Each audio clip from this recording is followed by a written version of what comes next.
todos aqueles que participam desta série de atividades acadêmicas, Registros sobre Registros, que é patrocinada pela Uniregistral. Eu quero, antes mesmo de saudar todos os presentes de maneira mais formal e aqueles que nos assistem pela via eletrônica, dizer do meu contentamento de hoje reencontrar, e de certo modo constrange-me isto, do ponto de vista intelectual é efetivamente constrangedor, mas do ponto de vista afetivo é muito grato para mim a presença aqui entre nós do reitor da Uniregistral, meu querido amigo e compadre, desembargador José Renato Nalini, que foi recentemente secretário da Educação de São Paulo. É um motivo de grande satisfação pessoal encontrar o nosso reitor aqui, e agradeço à Uniregistral e ao reitor e também ao presidente da Arisp, Dr. Francisco Raimundo, pela oportunidade que nos concede a todos nós de reunirmos a cada quarta-feira numa série que já vai na 82ª exposição e 101 textos publicados sobre matéria registral. Antes de falar dos livros que vamos sortear, como de hábito ao final da nossa exposição, queria lembrar-lhes algumas coisas. Primeiro, que hoje é o dia do relançamento da obra Crime e Castigo, Reflexões Politicamente Incorretas, trabalho elaborado em conjunto pelo desembargador saudoso Volney Correia Leite de Moraes Júnior e por mim, mas isto, como eu digo até no prefácio desta obra, o prólogo desta obra, esse livro é o livro do Volney. Embora eu tenha colaborado e feito uma parte considerável do livro, esse livro efetivamente tem a marca do nosso saudoso desembargador Volney, querido amigo também. Então será hoje a partir das 18h30, na sede administrativa da APAMAGES, da Associação Paulista dos Magistrados, na rua Tabatinguera, 140, sobre loja. E lá haverá, antes de uma sessão de autógrafos dos livros, uma pequena palestra em que eu quero, na verdade, prestar mais uma homenagem a este grande vulto da intelectualidade brasileira, que foi o desembargador Volney Correia Leite de Moraes Júnior. Bom, agora, mais formalmente, quero saudar a todos os que aqui se encontram presentes e saudar também aqueles que nos assistem pela via eletrônica. O Dr. Renato Nalini precisa de uma explicação sobre o que é isto aqui. Nós fazemos são reuniões relativamente informais em que eu comento textos mais formais. Ou seja, eu sempre guardei uma expressão do meu querido mestre, que foi José Pedro Galvão de Souza, que texto que se escreve não é para ser lido. Tanto quanto coisas que se falam não são para ser escritas de maneira que se leia com a mesma tendência ou inclinação ou parâmetro com que se fala. São coisas distintas. Então aqui eu procuro, na medida do possível, esclarecer alguns pontos que os textos são mais herméticos. E é preciso que se diga o seguinte, eu estou mais ou menos, eu vou usar essa palavra um pouco forte, mas mais ou menos viciado nessas aulas. Elas são como aquele vício que se tem por um doce, sabe?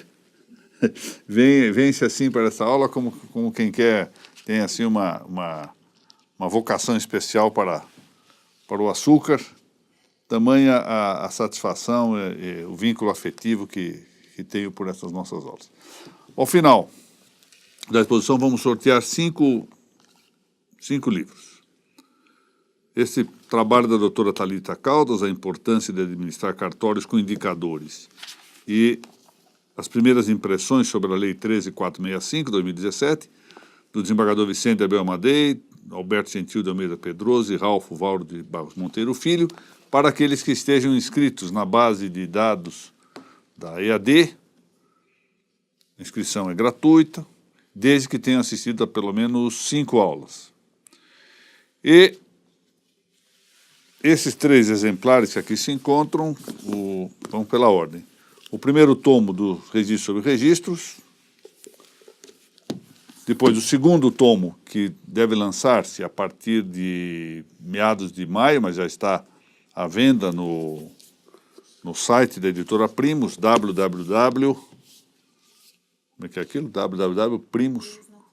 Ius Naturale, é verdade, www.iusnaturale.com.br, e este livro que será lançado hoje, Crime e Castigo, Reflexões Politicamente Incorretas, que também se compra no endereço eletrônico www.lepantoeditorial.com.br.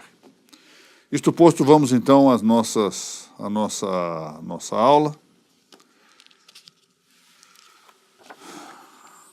que é a de número 82 e que trata da quinta parte do princípio da rogação ou instância. Essas aulas têm, em torno ali, uma certa continuidade. Algumas são, por força dos capítulos, algumas são muito áridas, são realmente temas um pouco mais complexos, um pouco mais aprofundados, outras são mais agradáveis. Isso vai mais ou menos ao acaso. Vamos ver que sorte lhe reserva hoje a leitura desta exposição. Muito bem. Indagar se é possível juridicamente, postular uma inscrição predial em favor de terceiro, sem prova de mandato, ou seja, apresenta-se alguém sem provar o mandato e requer um registro, uma inscrição, registro ou averbação, em nome de terceiro. É, no fim e ao cabo, investigar acerca da legitimação postulatória no registro. Existe uma legitimação de postulação registral.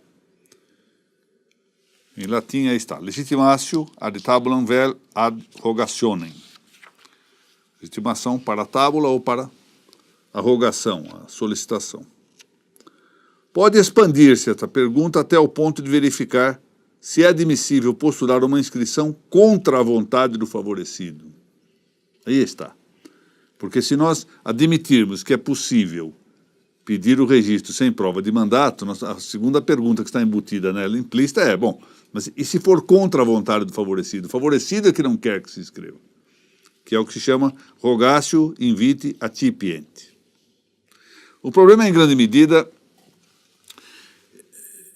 orientado pela determinação legislativa, ou seja, depende muitíssimo do direito posto,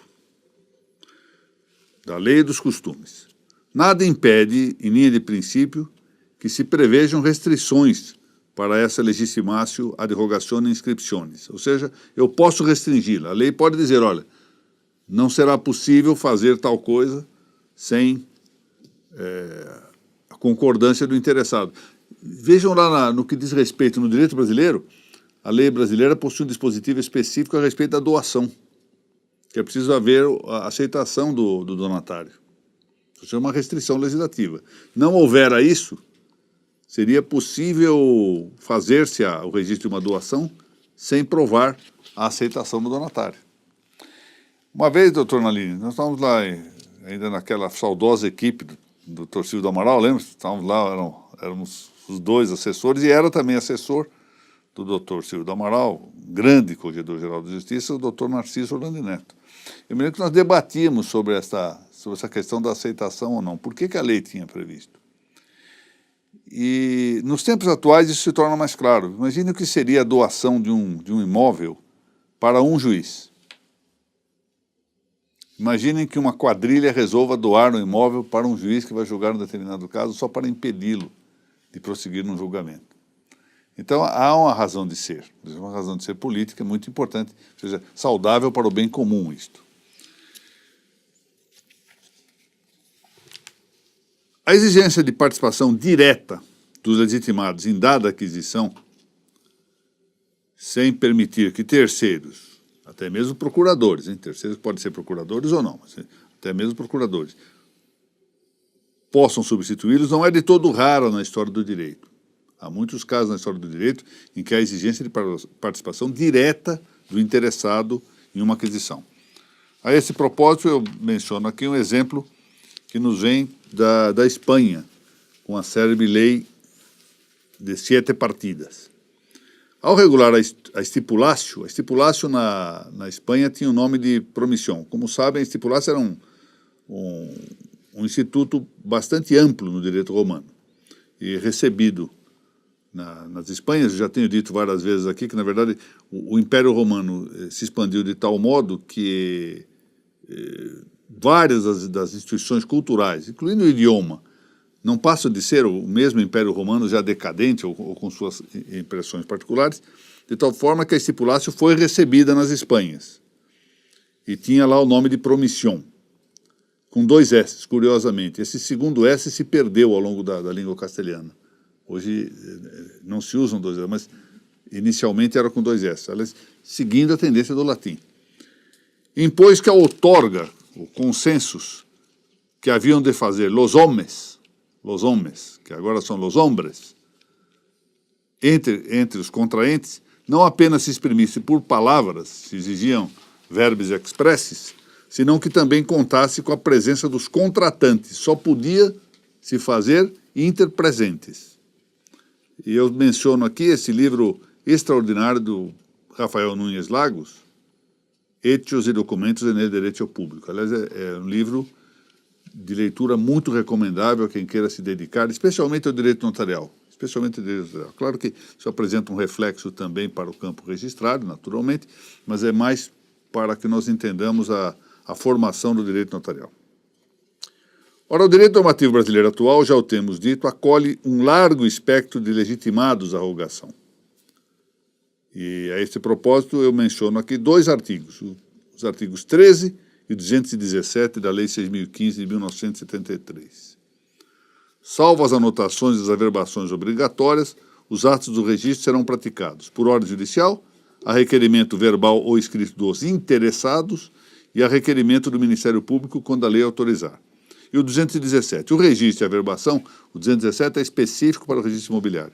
O registro e a averbação poderão ser provocados por qualquer pessoa, incumbindo-lhe as despesas respectivas. Muito bem.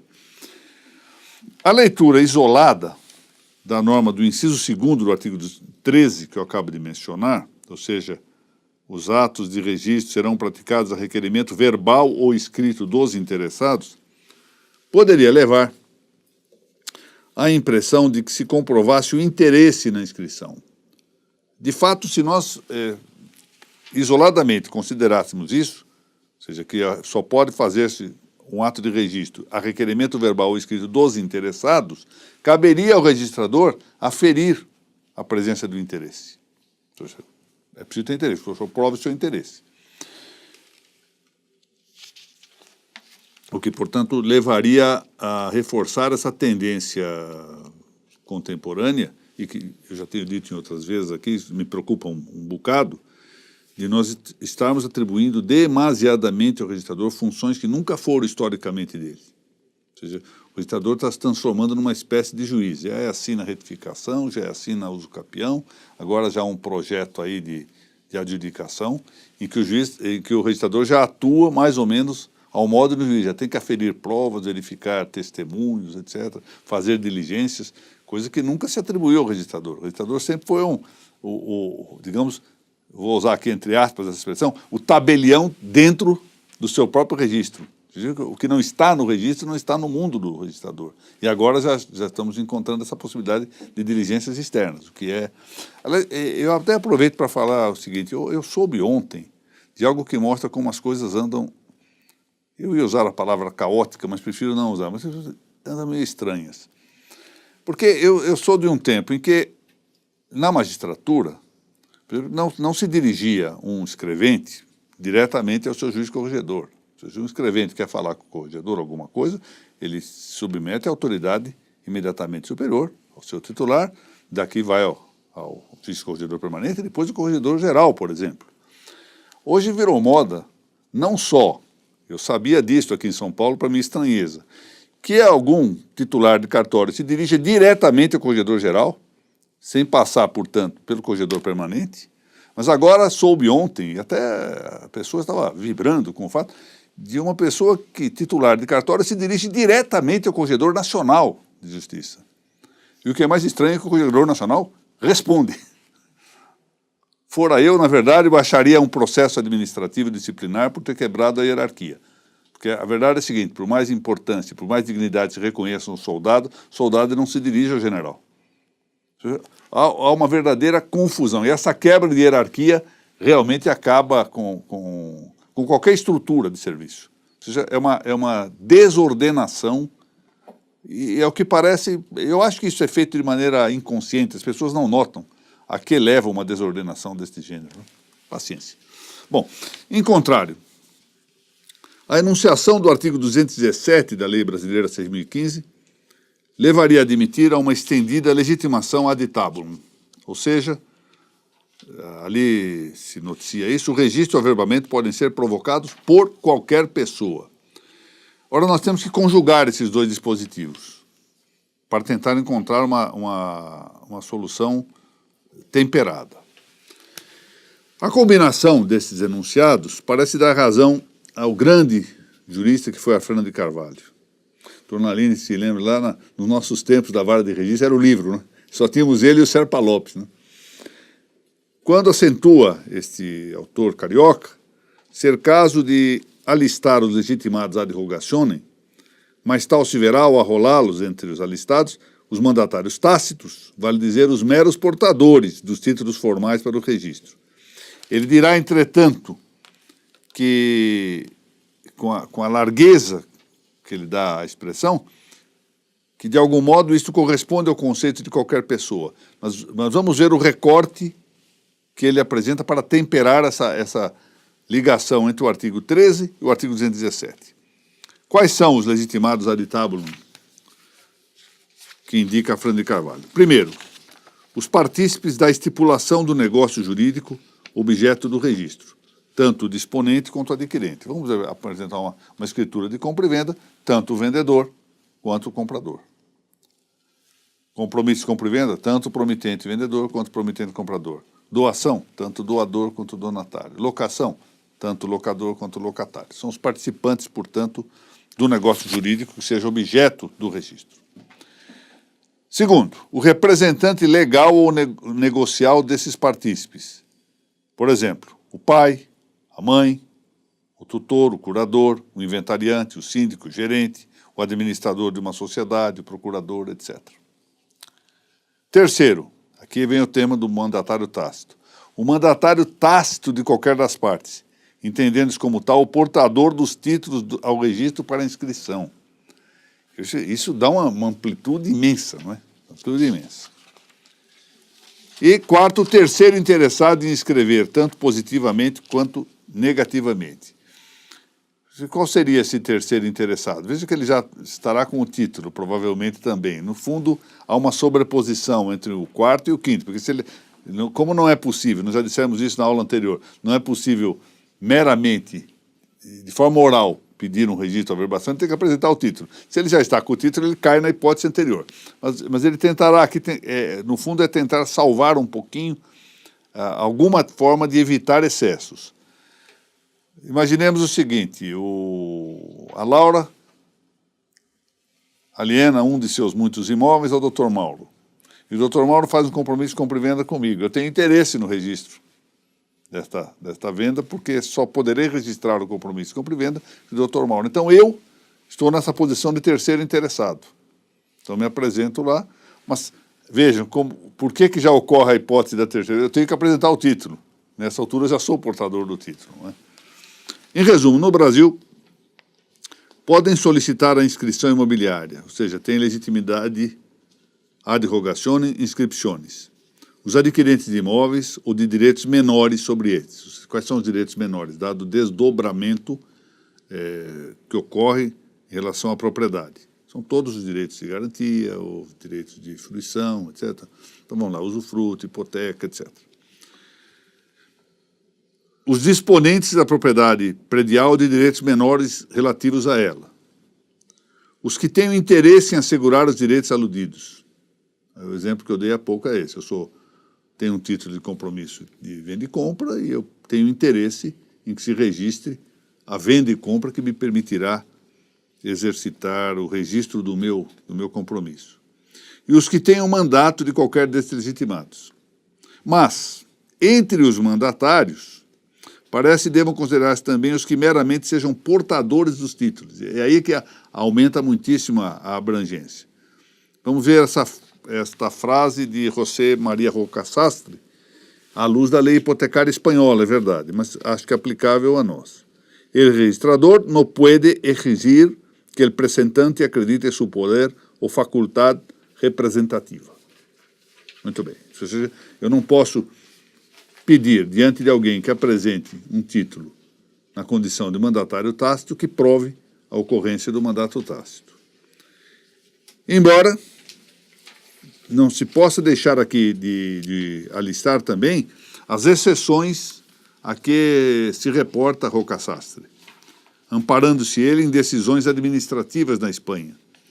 Entre elas, a do caso do precentante do título, que se afirme simples gestor oficioso dos interessados ou que ha encontrado o título em la calle. Porque esse é o problema. Eu encontro uma escritura caída no chão, eu sou uma boa alma, recolho essa escritura e falo, vou registrar para a pessoa. Vejo que na hipótese do registrador descobrir este fato, que ninguém vai dizer, olha, achei na rua, vamos imaginar que seja uma boa alma a ponto de que queira espontaneamente esclarecer esse fato, o registrador não pode registrar. Ele diz isso como exceção. Aqui já não há um mandato tácito, não há uma presunção de representação, nem há propriamente um interesse concreto, né? Isso é um interesse difuso, interesse indeterminado. Eu achei um título na rua e sou um samaritano e vou registrar em favor da pessoa que... E aqui há muitos motivos para impedir esse tipo de coisa, porque pode ter havido desistência. Nós não sabemos se não houve depois uma escritura em sentido contrário do que aqui se encontra. Então, é preciso ter um certo zelo para se limitar um tanto esses dispositivos.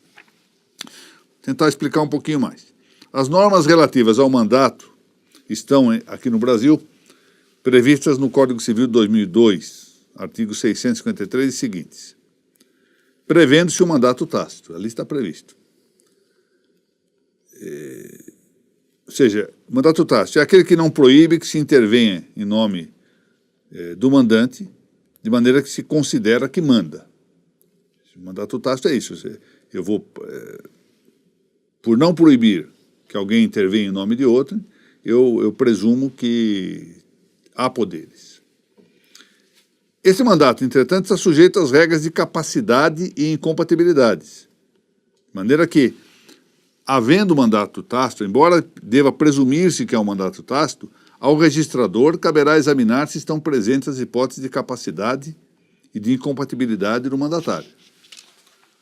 Tem-se, pois, de maneira notória que o ato de rogação registral não é personalíssimo, ou seja, nesse caso aí que o Dr. Mauro estava adquirindo um dos imóveis da Laura, não há necessidade do Dr. Mauro ir pessoalmente, não é um ato pessoal, personalíssimo, podendo resultar da atuação do mandatário expresso ou do mandatário tácito.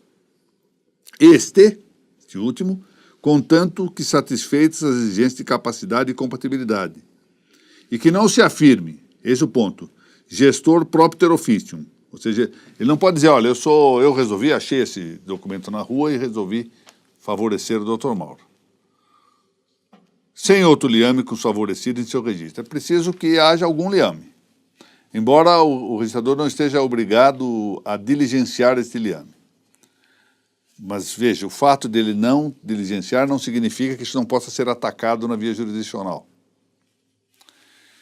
Desse modo, em princípio, não compete ao registrador, insistamos muito nesse ponto, exigir prova de mandato de quem postule a inscrição em benefício de terceiro. Ou seja, ele não vai exigir a prova do mandato que deva existir entre mandante e mandatário, ou seja, do liame entre essas duas partes. Mas, se por acaso ele vier a saber que haja incapacidade ou incompatibilidade do presentante, ou ter se achado, como diz Roca, el título em la calle, deve o registrador impedir o processo de inscrição. Ou seja, o que ele faz? Faz uma nota de exigência, ou nota de devolução, ou nota de diligência, conforme a variedade das designações nos vários estados, e a partir daí se vai discutir na via judicial, se for citada a dúvida, posteriormente, se cabe ou não cabe a exigência. Tampouco pode negar-se a possibilidade de que um terceiro interessado promova a inscrição contra a vontade do adquirente. Mas eu vou voltar um pouquinho. Nós tivemos aqui em São Paulo, doutor Nalini, e eu acho que houve um pouco de exagero nesta posição nossa, em determinado momento, a indicação de que havia indevida atuação do notário em levar o título. Foi um exagero. Essa posição foi incorreta. Como também, durante algum tempo, havia uma posição um tanto contraditória, um pouco insegura quanto à orientação, da atividade do registrador em diligenciar o saneamento do título. O registrador que liga para o cartório de notas, olha, resolvam tal coisa que dá para registrar. Nós sabemos aqui mesmo na capital de São Paulo, não digamos nome por assim dizer, para evitar problemas, nós temos um registrador que nunca suscita dúvida, porque ele vai atrás para regularizar título. E parece que está bem, não está mal. É preciso aí só ter um pouco de temperamento e sobretudo, verificar a intenção. Esse é um registrador sério, então está muito bem. O problema é que pode ocorrer que algum registrador não seja, eventualmente isso pode ocorrer, um registrador que não seja sério. Mas sendo sério, sendo reta a intenção, parece que está bem. A função dele é justamente devolver paz jurídica, concórdia, etc. Acho que nós exageramos aqui em São Paulo quando dissemos que o notário não podia tratar dessa diligência. Foi excesso. Qualquer pessoa pode, menos um notário, que é quem faz o título, que é quem tem que precaver o bom resultado do título. Parece que é exagerada a posição de São Paulo mesmo nisso. Embora aqui, talvez seja eu o primeiro a dizer confítior aqui. Acho que todos nós equivocamos um pouco nessa matéria. Bom, adiantando, tampouco é de negar a possibilidade de que um terceiro interessado promova a inscrição contra a vontade do adquirente. Eis aí. Vamos a um exemplo. Tício solicita o registro de uma aquisição imobiliária em favor de Semprônia, sua devedora, que se recusa a postular a inscrição. Ou seja, suponha o seguinte, Tício tem um valor a receber de Semprônia. Ele sabe que Semprônia adquiriu a casa da Laura. A Laura está vendendo tudo que pode agora. Depois que saiu o belíssimo vademecum, já sabe, né, doutor Nalini? A Laura Porto, o Pedro Bragato e o Rodrigo Pacheco Fernandes organizaram um vademecum magnífico, editado pela editora Primus, também se vende lá no www.usnaturale.com.br. Depois que ela fez isso, ela começou a vender os imóveis. Acho que a venda do vademecum está indo muito bem, não há necessidade de ter tantos imóveis.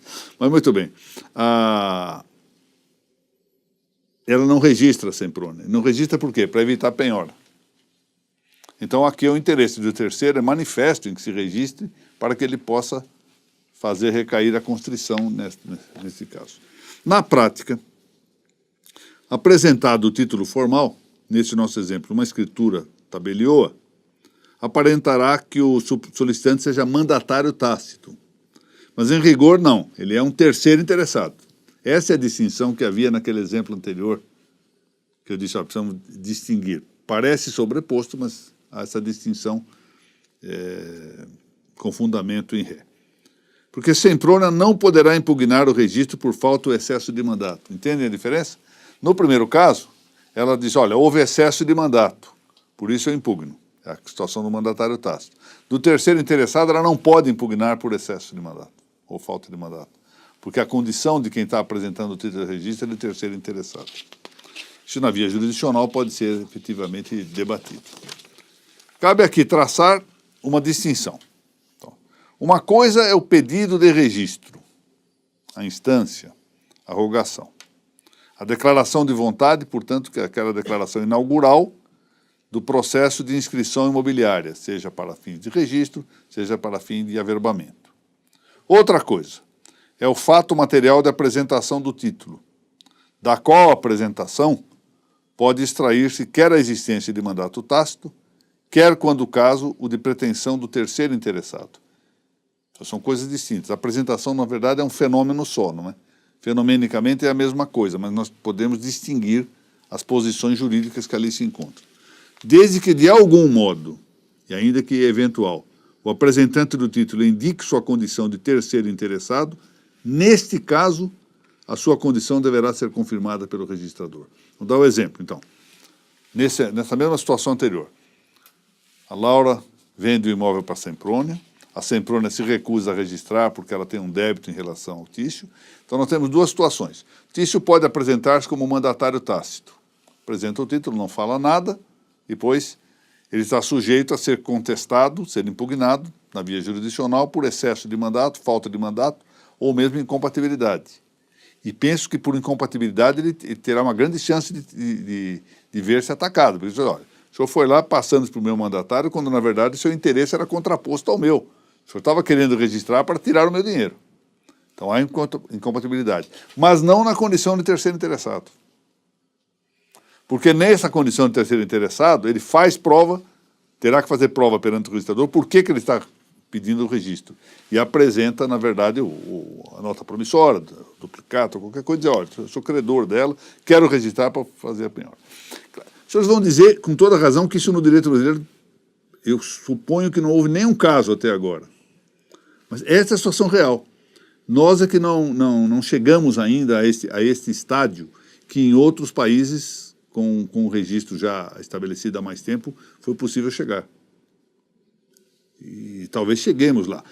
Como uma das razões de ser destas nossas aulas é preparar material que eu espero possa vir a produzir efeitos lá à frente, com as correções que aqueles que lerem os textos e puderem emendá-lo farão. Isso não é uma coisa definitiva, a doutrina deve evoluir, incluindo retificando os equívocos que eu praticar aqui, não há dúvida.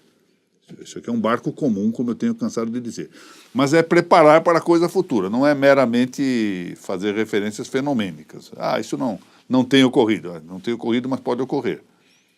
E já ocorreu em várias partes do mundo. Não é uma aventura, não se trata aqui de um novidadismo teórico, mas é simplesmente de verificar o que já ocorreu em outra parte do mundo e alvitrar que isso, mais dia menos dia, poderá ocorrer no direito brasileiro, quando nós tivermos de volta a nossa doutrina registral. Num sistema de inscrição obrigatória, e esse é o caso do Brasil, de acordo com o artigo 169 da Lei 6.015, é de 1973, aí está escrito 2.973, porque é a previsão de que isso durará ainda por mais um milênio. A rogação registrária tende a perder sentido. E isto acarreta a extensão dos possíveis legitimados a promover a inscrição predial, bem como o alargamento das hipóteses de registro propter officium. Aliás, isso é uma expressão da doutrina desse grande autor. Gozado que é um autor tido por autor secundário, mas é muito bom. Álvares Caperotipi, autor espanhol. Ele diz isso: ao sistema de inscrição obrigatória, a questão da legitimidade tende a tudo ser obrigado a registrar. A tendência será essa. Embora nós tenhamos uma limitação, como eu acabo de dizer, que me parece estar bem temperada na observação da Fernando de Carvalho, a tendência, por ser obrigatória, é eliminar esta restrição. E alargar, portanto, a inscrição propter officium.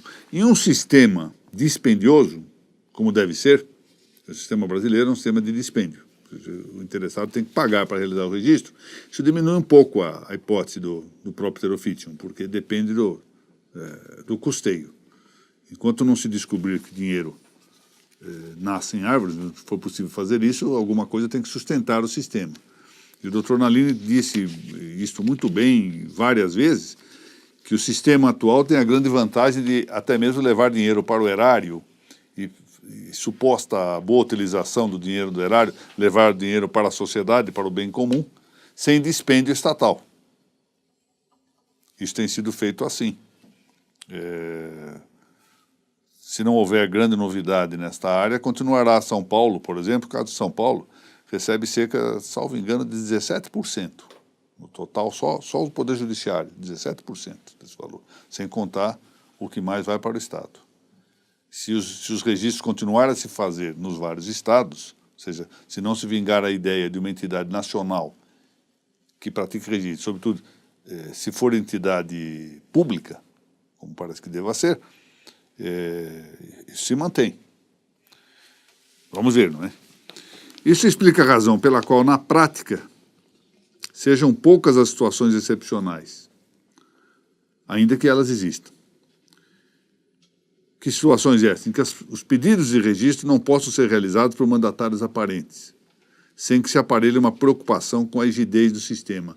Eu tenho a impressão, embora eu não seja frequentador de cartório, portanto não estou ali na trincheira, mas pelo que eu ouço, nas conversas que se tem com os estadores, eu acho que nunca houve um caso de alguém impugnar a presença de alguém apresentando um título de balcão para registro. Não se questiona, apresenta e pronto. Não. Como eu disse em aulas anteriores, como isso pode se fazer até mesmo sem verbalização, pode ser de maneira gestual, pode ser até de maneira presumida, etc. Acho que ninguém faz esse questionamento. Sem embargo, Esse questionamento pode existir na via jurisdicional. Esse é o problema que é preciso considerar. Falta um pouco, doutor Mauro, o senhor que é um grande representante da advocacia, e eu folgo em dizer, ele está, doutor Nalini, na vice-presidência da Comissão Notarial e Registral da OAB, aqui de São Paulo, isso é muito importante. A advocacia precisa, no meu modo de ver, com todo respeito, progredir nos estudos de direito registral. Falta, às vezes, um pouco de saber que remédio tem para determinadas situações. Esse é um questionamento possível na via jurisdicional, que enriqueceria muitíssimo, não só a advocacia como um todo, mas até mesmo os debates no âmbito do judiciário. Álvares Caperotipe diz acertadamente que o princípio da rogação em sua plenitude só tem sentido em um sistema de registros voluntários, como eu acabo de dizer. Não, porém, num sistema em que as inscrições sejam compulsivas. Nós tínhamos antigamente, São Paulo havia dado, com a jurisprudência administrativa da década de 80, da qual nós tivemos um pequeno papel lá, Vossa Excelência maior do que o meu, mas enfim, em todo caso, tivemos um papel, a ideia de que o 169 da Lei de Registros Públicos consagrava apenas um ônus e não uma obrigação. Depois que o STJ, a meu ver com razão, entendeu que se trata de obrigação mesmo, firma-se a ideia de que os registros são efetivamente obrigatórios, compulsivos. E isto faz desaparecer um tanto a importância, pelo menos há uma tendência de que se apareça ao longo do tempo a importância da legitimação, de aferir a legitimação tabular. Bom, nós vamos terminar a nossa exposição de hoje. E quantos compartilhamentos? 64 compartilhamentos. Eu não vejo a hora de acabar logo o concurso para ver se volta os compartilhamentos anteriores de 100 e tanto. Aquilo era muito agradável. Mas relembro, antes de indicar aqui os sorteios, que hoje, quem quiser comparecer, será um grande prazer para mim. Haverá na Pamages, na sede administrativa da Pamages, na rua Tabatinguera, 140, a partir das 18 horas e 30 minutos, o relançamento do Crime e Castigo, reflexões politicamente incorretas. Vamos deixar claro que o plágio do nome Crime e Castigo foi proposital. Não? Outro dia, uma querida antiga aluna, no tempo de graduação ainda, me perguntou se era o livro que eu sugeria, a leitura dos anos. Não, esse era do Dostoiévski, isso era outra história. Mas esse livro foi calcado, efetivamente, porque é exatamente essa ideia, que a cada crime deve corresponder uma pena com o efeito de reabilitar, recuperar, recompor a ordem violada. Essa é a ideia, essa é a concepção metafísica da pena que está envolvendo boa parte aqui desse livro, escrito a duas mãos pelo querido desembargador Volney e por mim. Será, portanto, hoje, às 18h30, na Pamages, cujo endereço eu acabo de mencionar. Vamos ver, então, os sorteios.